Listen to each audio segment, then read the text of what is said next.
byataho Muchoma rwose twamubonye apfukamira Jeskizo wa Mipango. Ese ibi ngibi bashatse kuvuga ngo iki? Bishatse kuvuga ngo iki? Kibi bintu byateye ubwoba social media. Ahantu Muchoma yashize amavi akicara agapfukama akavuga uti nyamuneka Jeskizo wa Mipango mbabarira rwose winkira hanze ibi bintu ntago mbishaka basi wenda ibintu byose niba ari amafaranga ushaka ndayaguha. Ese Jeskizo sorry umuntu bita Jeskizo wa Mipango yaba yakoreye iki Muchoma? Reka mwumvishe no majwi kugira ngo mubashe kubanza kujya mu making sure, mubashe ku making sure neza ibi biganiro babagiranye na Jeskizo wa Mipango. Ese ibi bintu biravuye bikajya he my girl? Ibi bintu biravuye bikajya ahantu Muchoma yicaye akicara agasaba imbabazi Jeskizo wa Mipango kugeza naho Jeskizo wa Mipango amushyize hanze aravuga uti ngewe nta bintu byishima nakoze papa, dore ngewe banyisabira imbabazi nicariye papa. Uri kumva? Ese Jeskizo wa Mipango ni iki ku buryo umuntu yicara akamusaba imbabazi bigeze hanga aba yakoze iki gituma umuntu aza akavuga uti Jeskizo wa Mipango noneho bigeze ndemeye imikino twari turiyimo urantsinze pe. Reka twumve ano majwi. Aha ni Jeskizo wa Mipango wavugaga. Abantu bajyaga baza bakambwira ati Jeskizo wa Mipango wabonye ibintu bitwa Muchoma ngari maragukorera. Yaragiye bwa mbere afata igikorwa gikiraya aragihamagara kuri telefone aravuga ngo yahoze ari ex wanjye. Ndabibona ndabyihorera abantu bajya baza bakambwira ati ku Jeskizo wa Mipango ngo Muchoma yakumenyereye, Muchoma ngo yagize gute. Ndavuga ati mubyihorere. Abanzi neza bo babaga babizi bazi ngo Jeskizo naza. They call me the Punisher papa wanjye. Umva hano umwana ngaratakamba papa wanjye kandi nta bintu byinshi cyane mba nakoze, kaba ari akantu kagashari gato cyane. Ibi ni ibintu byagiye bibabaza buri umwe wese, byagiye bavuga uti ese ibi ni ibiki? Reka tumumvishe noneho amajwi y'umuntu bita Muchoma arimo arasaba imbabazi ibintu bitabaho umuntu bita Muchoma utajya wumvikana n'abakobwa hano mu Rwanda. Arimo arasaba imbabazi umuntu bita Jeskizo wa Mipango. Mumbi no wajyo gatoya nibwo muri bubasha kumenya neza ese ahantu ukuri ni hehe. Mbabarire ngusabye imbabazi. Bwa none nibwo bwa mbere ngusabye ikintu. Mani takazi muri Afrika yose. Mu Rwanda urubyiruko rufite amahirwe menshi cyane mu bijyanye n'uburezi, ikoranabuhanga ndetse n'ibikwaka by'ubucuruzi. Urubyiruko ru Rwanda rufite amahirwe yo kwiga no gukora ubumenyi mu mashuri yisumbuye ndetse na kaminuza, kandi hari amahirwe menshi yo kwiga imyuga itandukanye. Mu bijyanye n'ikoranabuhanga urubyiruko rufite amahirwe yo gukoresha internet no kubona amahugurwa mu bijyanye n'ikoranabuhanga. Hariho gahunda nyinshi ziteza imbere ubucuruzi bushingiye ku ikoranabuhanga, nka gahunda ya Smart Africa ndetse n'izindi gahunda za leta ziteza imbere urubyiruko.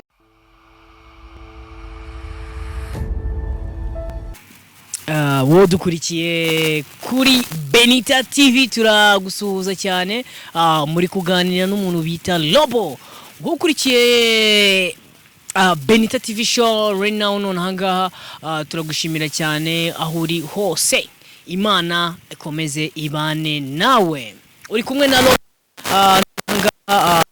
ubu ngubu kabisa urabona ko ari igicamunsi, ni igicamunsi ariko ubu muri mwe za Amerika ubu ngubu burimo buragenda bucya gahoro.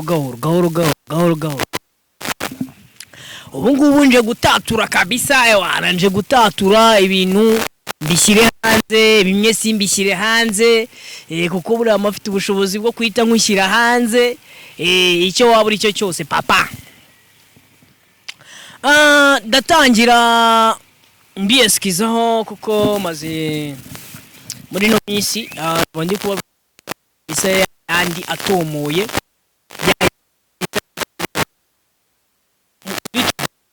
muri kuchuko kabisa. Ahubwo ndimo ndakoresha teknolojia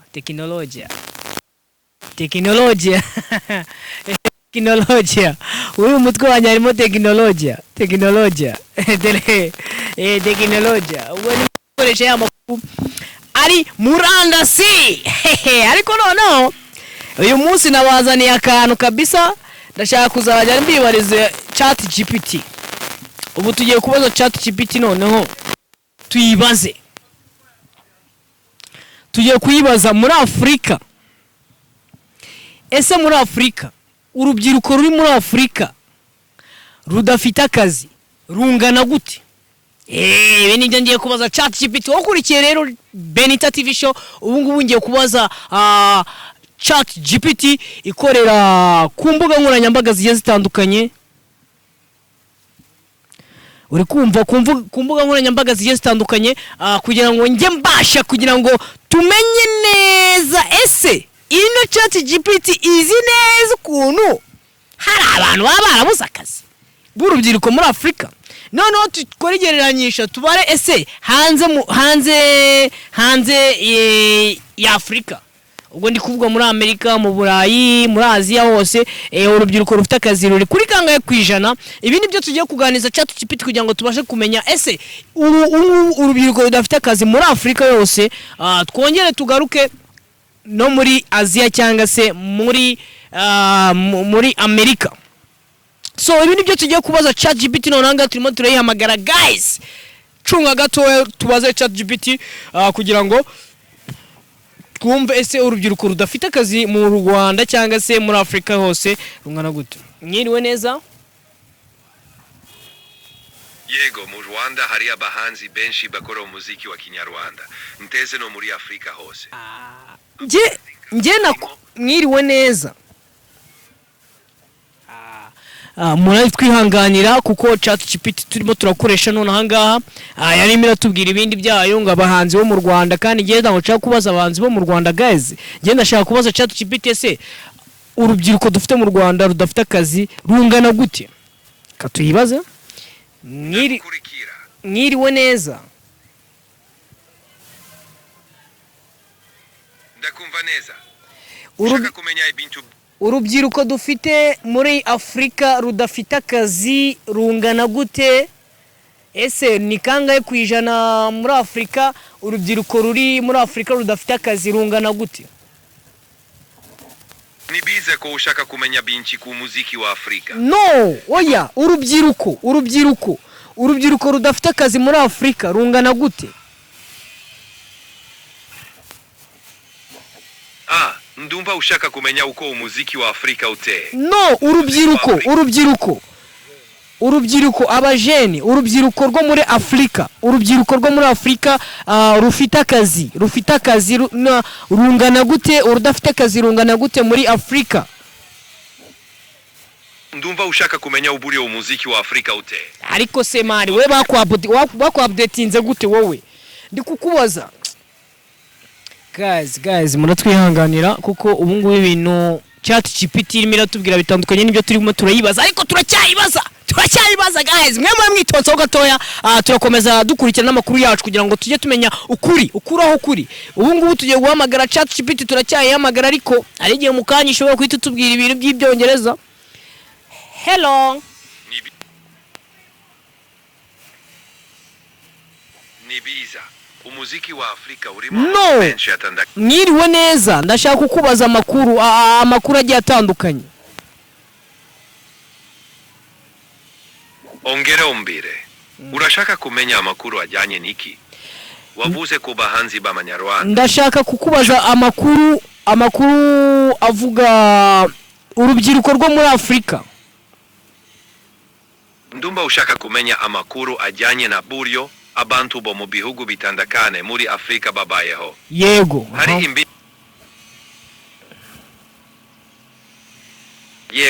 Hari binsi biza mu muco wa Afrika. Buri gihugu gifite umuco waco wihariye. Harimo imbino, indirimbo, imvwino, imivugo na bindi binsi. Urugero mu Rwanda dufite imbino za Kinyarwanda nka intore. Ntetse no muziki. No. Ndimo ndakubaza ese urubyiruko rwo mu Rwanda nako urubyiruko rwo muri Afrika ni turi kuri kangahe kwijana gusumba hanze muri Aziya cyangwa se mu Burayi? Urubyiruko rwo muri Afrika rudafite akazi ni kangahe kwijana? Ni ruri kuri kangahe kwijana rudafite akazi? Nuko rero mu Rwanda dufite umuziki gakondo wacu.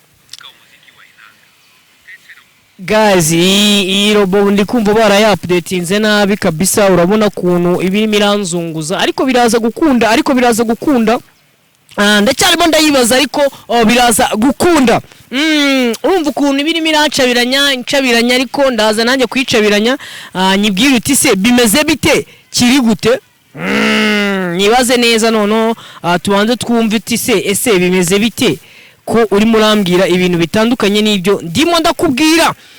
Reka twongere tuyihamagare, wasanga ari ikibazo cya wenda cyo kuba narayibajije mu bihe bitaha. Mwiriwe neza? Nagutegereze neza. Ese hari ikintu runaka ushaka kumenya Kagori gukora? Ndahari kugira ngo ngufashe. Urubyiruko rwo muri Afrika rudafite akazi ruri kuri kangahe kwijana? Ntabu mfita amakuru y'amafaranga afite agaciro nkako.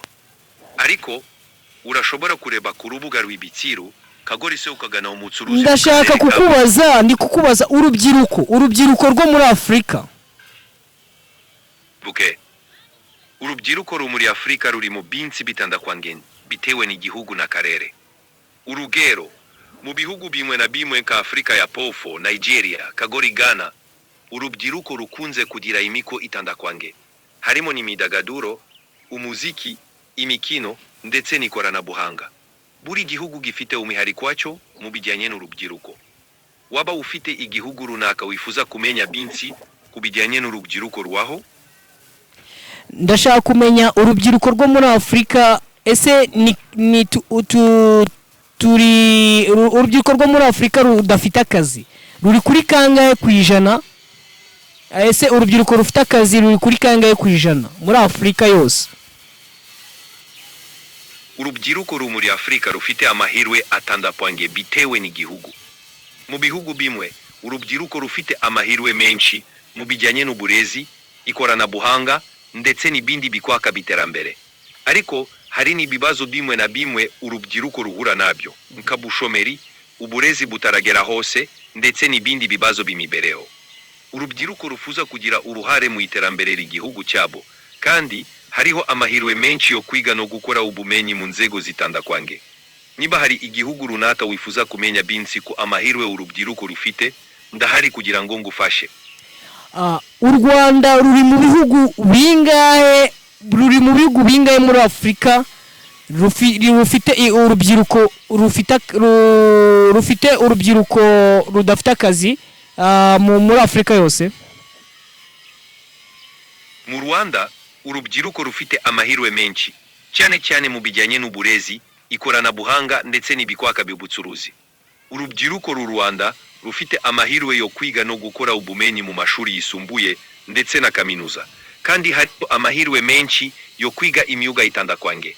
Mu bijyanye n'ikoranabuhanga, urubyiruko rufite amahirwe yo gukoresha internet no kubona amahugurwa mu bijyanye n'ikoranabuhanga. Hariho gahunda nyinshi ziteza imbere ubucuruzi bushingiye ku ikoranabuhanga, nka gahunda ya Smart Africa ndetse n'izindi gahunda za leta ziteza imbere urubyiruko. Bo hari amahirwe menshi urubyiruko ru mu Rwanda rucyafite imbogamizi zimwe na zimwe, nka bushomeri n'ibindi bibazo bimibereho. Ariko urubyiruko ru Rwanda rurashaka gukomeza kwiteza imbere no kugira uruhare mu iterambere ry'igihugu. Guys, mwabyumvishije rero ko urubyiruko rwo mu Rwanda rurimo rurahanga imirimo igiye itandukanye, rufite amahirwe menshi cyane. Urumva ko ChatGPT ibintu byose ibibizi uvuga uti urubyiruko rwo mu Rwanda rufite amahirwe menshi cyane yo gukora. Urumva ko mu Rwanda tudafite urubyiruko rwinshi rudafite akazi, ahubwo buri muntu wese bagomba kwihangira akazi agateza imbere igihugu cye cy'u Rwanda nk'abanyarwanda, tugateza imbere igihugu cyacu, kuko akazi ntabwo kabuzumva ko ChatGPT bishyize hanze kugira ngo tujye twishakira inzira, tukishakira akazi, tukihimbira imirimo. ChatGPT irakoze cyane kuduhereza ino information, kuko ino information irafasha buri muntu wese uryamye iwe, urubyiruko rwose rwumva ko ruryamye rwumva ko ruba rugomba kuryama kugira ngo rutegereze ko akazi kazaza, akazi kazisanga mu rugo, kazabasanga mu rugo. No, wapi, ibyo bintu ntago ari byiza. ChatGPT iravuze uti leta yashyizeho uburyo bwinshi cyane bwo kuba wakihangira imirimo, wakumva ko washaka umurimo wajya ku isoko ry'umurimo ugakora. Yatuzaniye uburyo bwa internet, yatuzaniye uburyo bwo kwiga imyuga, yatuzaniye uburyo bwo gukora buri kimwe kugira ngo duteze imbere igihugu cyacu ndetse natwe twiteza imbere muri rusange. Turacyakomeza n'amakuru yacu tubaza ChatGPT se ukuntu bimeze. ChatGPT tugiye mu kika cya kabiri kugira ngo tubashe kwibaza ese niyo gahunda ikaze cyane. Ngiye kwibaza ku busambanyi bukorwa bukorerwa abana batoya, ubwo navuga ifatwa ku ngufu ndetse ifatwa ku ngufu ry'abantu. Ese ryakirindwa gute? Ubu ChatGPT tugiye kutugira inama y'ukuntu twakirinda gukora ubusambanyi butanyuze mu mucyo, cyangwa se hari ubusambanyi butanyuze mu mucyo, hari n'ubusambanyi bwo gufata ku ngufu, cyangwa se hari n'ubusambanyi usanga ariko budashimishije, budahesha n'Imana agaciro. Izo nizo nkuru twabazanye none uno munsi kabisa. Ibi ni ibintu udashobora gusanga ku yandi macaro yose aba mu Rwanda. Reka twongere tubaze ChatGPT ho gatoya.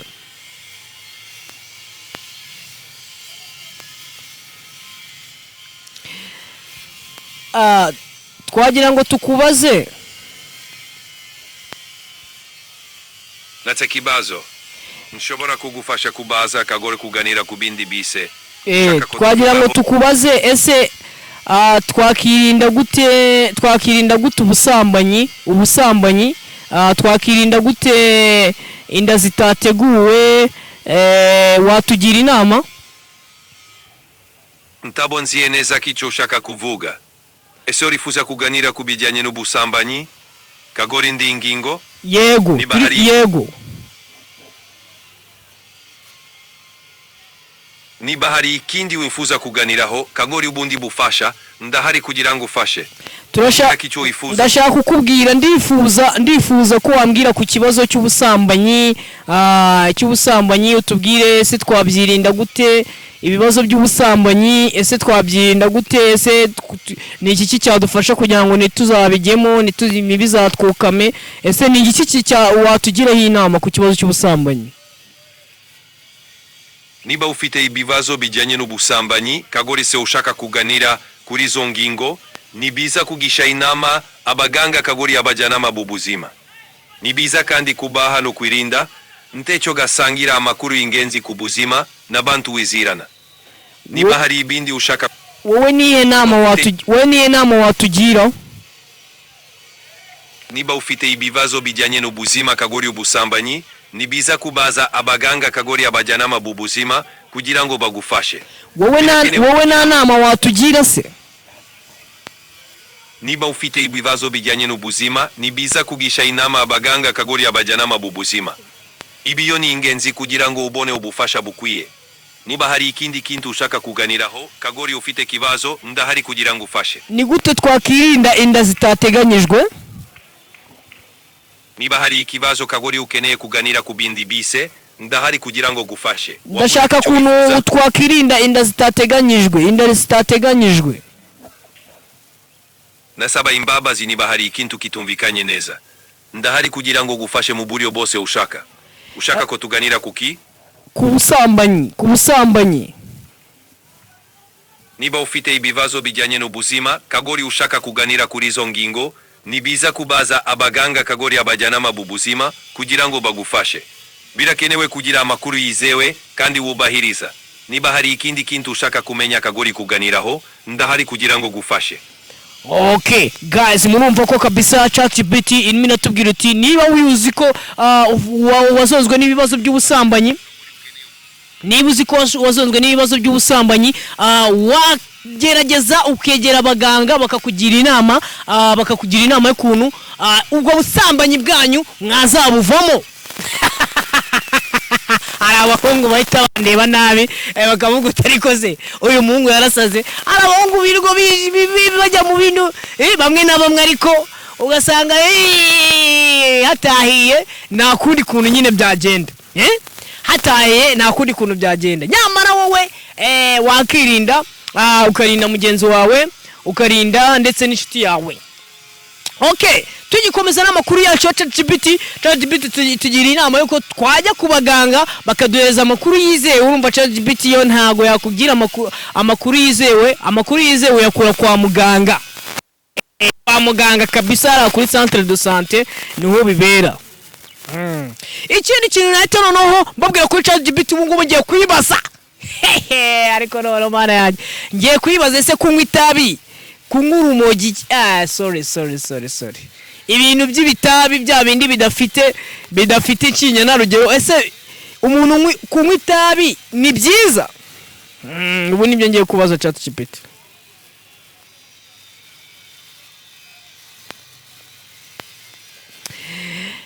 Ndashaka umbwire kubijyanye no kunywa itabi ese iyo urinywe ni igiki cyatuma uhungabana mu buzima bwawe? Ni igiki cyica ubuzima bwawe nyine iyo wanyweye itabi ubundi rigira ingaruka mbi gute mu buzima bwawe?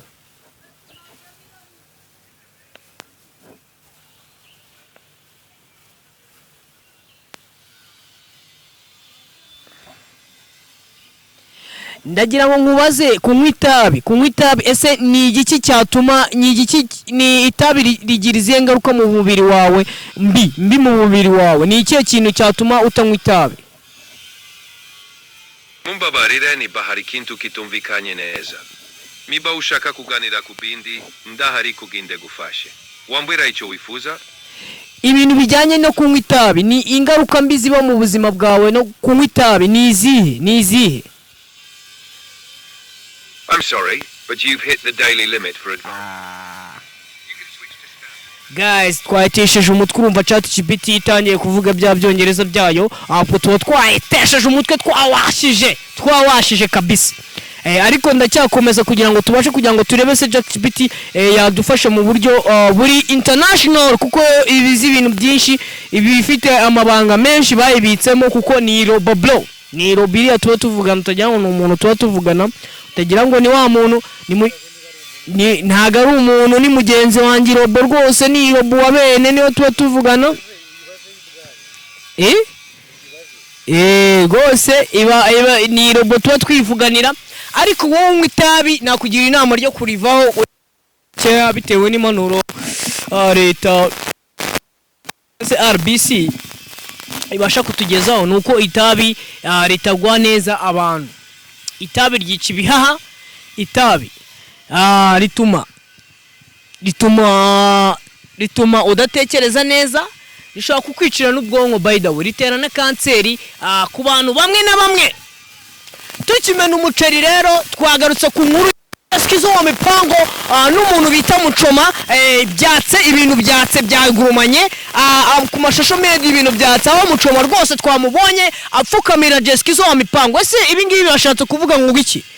Bishatse kuvuga ngo iki? Kibi bintu byateye ubwoba shusho media ahantu Muchoma yashize amavi akicara agapfukama akavuga uti nyamuneka Skizzo wa Mipango mbabarira rwose winkira hanze ibi bintu ntago mbishaka basi wenda ibintu byose niba ari amafaranga ushaka ndayaguha. Ese Skizzo sorry umuntu bita Skizzo wa Mipango yaba yakoreye iki Muchoma? Reka mwumvishe no majwi kugira ngo mubashe kubanza kunya mu making sure mubashe ku making sure neza ibi biganiro baba bagiranye na Skizzo wa Mipango. Ese ibi bintu biravuye bikajya he my girl? Ibi bintu biravuye bikajya hano Muchoma yicaye akicara agasaba imbabazi Skizzo wa Mipango kugeza naho Skizzo wa Mipango amushyize hanze aravuga uti ngewe nta bintu byinshi nakoze papa dore ngiye banyisabira imbabazi nicariye papa. Uri kumva? Ese Skizzo wa Mipango ni iki ku buryo umuntu yicara akamusaba imbabazi bigeze hanga aba yakuze iki gituma umuntu aza akavuga uti Skizzo wa Mipango noneho bigeze ndemeye imikino twari turiyimo uransinze pe. Reka twumve ano majwi. Aha ni Skizzo wa Mipango wavugaga. abantu bajyaga baza bakambwira ati Jay Skizzo wa Mipango wabonye ibintu bitwa mucoma ngo arimo aragukorera yaragiye bwa mbere afata igikorwa cy'ikiraya yaragihamagara kuri telefone aravuga ngo yahoze ari ex wanjye ndabibona ndabyihorera abantu bajya baza bakambwira ati Jay Skizzo wa Mipango ngo mucoma yakumenyereye mucoma ngo yagize gute ndavuga ati mubyihorere abanzi neza bo babaga babizi bazi ngo Jay Skizzo naza they call me the Punisher papa wanjye umva hano umwana ngaratakamba papa wanjye kandi nta bintu byinshi cyane mba nakoze kaba ari akantu kagashari gato cyane umva hano uyu Jay Skizzo wa Mipango aya makuru yashyize hanze ejo ku munsi w'ejo ndakeka ni ku munsi wa 20 ndakeka ni na gatandatu cyangwa na gatanu ahantu Jay Skizzo wa Mipango yashyize hasi kuri platform kuri Facebook kuri page ya Facebook Jay Skizzo wa Mipango yararimo aravuga uti njyewe nta bintu byinshi nigeze nkora njyewe uyu nguyu yaransebeje ahamagara indaya iransebye iramarabika nyamara mucoma we yarimo asa nkavugisha ex we ibi ni ibintu biri kubiganiro natangaje ejo bundi vuga uti Jay Skizzo wa Mipango afite n'ibibazo n'umuntu bita mucoma ibi bibazo bidakemuka ibi ni ibibazo uyu Jay Skizzo wa Mipango ahora ashyamirana n'abantu bo muri showbiz urabizi ko ramukoze inkuru yuko ashaka gukora inkuru mu diaspora runaka akamuca ibiceri bamwita Wironja Kambale uyu niyo mazina ye nyakuri buriya umuntu utaruzi Jay Skizzo wa Mipango bamwita Wironja Kambale uyu nguyu Jay Skizzo wa Mipango yagarutse amena umuceri noneho awushyira hasi avuga uti njyewe nta bintu mba nakoze bikabije nta n'ibintu birenze mba nakoze ariko njyewe umuntu yaje nyisabira imbabazi ariko nawe ibintu yankoreye ntago bibaho aho mucoma yamuhamagarije indaya ikajya imubwira uti umuntu bita Wironja Kambale ngo ni imbwa byababaje rwose umuntu bita Jay Skizzo wa Mipango utajya uri fana habe na gatoya wayesuza rwose ahita amena umuceri ibi ni ibintu byagiye bibabaza buri umwe wese byagiye bavuga uti ese ibi ni ibiki reka tumumvishe noneho amajwi y'umuntu bita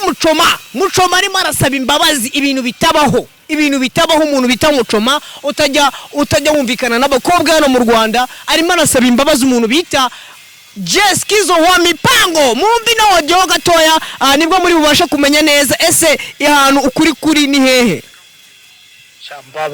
mbabarire ngusabye imbabazi bwa none nibwo bwa mbere ngusabye ikintu mani ntabwo nitaye ngo Sandrine naguha amafaranga ngahe wo kabyara iriya post yikureho bro mbabarire reka kwinjiza umuntu reka kwinjiza nawe nyine baze reka kwinjiza abantu bro mu bintu badafite n'ahantu bahuriye n'icyari cyo cyose mu buzima bwa social media cyangwa ubuzima bwa buri muntu mani nubwo yaba yagwa miliyoni 100 bro ubwo bwaba ari byo kintu cy'ububwa cya mbere na mbere waba unkore cyangwa waba umpemukiye mani ni izina ry'Imana biriseriye bro mbabarire ukurere ya post mbabarire kabisa kaso umwana wa mama Sandrine nubwo yaba kwishyura miliyoni 100 mani mbabarire mani tujye twubaha abandi bantu ntitubazane mu buzima badafite ahantu bahuriye n'icyari cyo cyose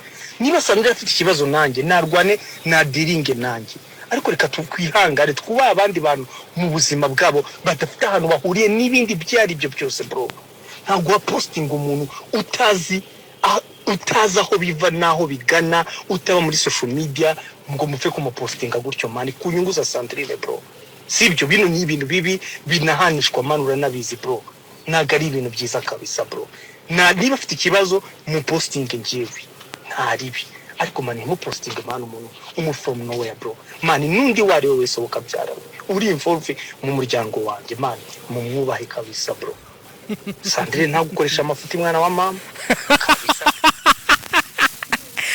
ariko rero twaje gutangazwa n'aya magambo mucoma arimo aratangaza arimo arasaba imbabazi ewane yavugamye kubona umugabo muzima rwose uhagaze n'amaguru yombi arimo arasaba imbabazi mugenzi we biba bisekeje cyane You get that shit? biba bisekeje cyane kabisa akubona umuntu bita Jeskizo wa Mipango urimo uramusaba imbabazi ubugira ngo noneho umwongerera ubukana bro.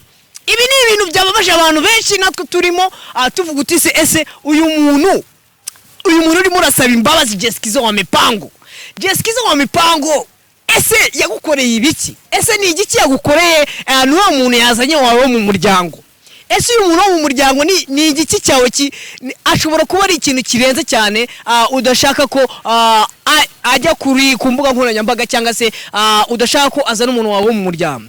Ibi ni ibintu byari koroshe mu matiku yabo barimo barapfa. Umwe amubwira uti ubuzima bwarakunaniye, wananiye umugore, ubuzima bwo muri Amerika burakunaniye, none usiga warizi Nyarugenge. Ati n'undi nawe dore ayo mabere yawe nizo nuzo zawe na ayo mabere yawe n'ayo manuzo yawe wirirwa wirira izo baga zawe zo wirirwa wirira aho ngaho muri Amerika. Ibyo bintu bizagufasha iki? Ese ibintu birava he birajya hehe? Ibi bintu biraza gutanga iki ko umuntu bita Muchoma nawe atajya ava ku bintu? Ibi bintu ndagira ngo twumve neza, tumenye neza ko ibi bintu tukibitegereje amaso kugira ngo tubashe kumenya neza ese ibi bintu birava he bikajya hehe. Aya matiku ya Jeskizo wa Mipango n'umuntu bita Muchoma we, ibi ni ibintu bikabije cyane. Ibi ni ibintu tugomba gutega amaso. Wadukurikiye wowe uri kuri Benita TV show norangaha turagusaba kugira ngo ujye ukanda subscribe kugira ngo tubane umunsi ku munsi ukanda like ndetse na share kugira ngo tubane umunsi ku munsi cyo tubagezaho ibiganiro bijye bitandukanye umunsi ku munsi. Turabashimira cyane. Thank you.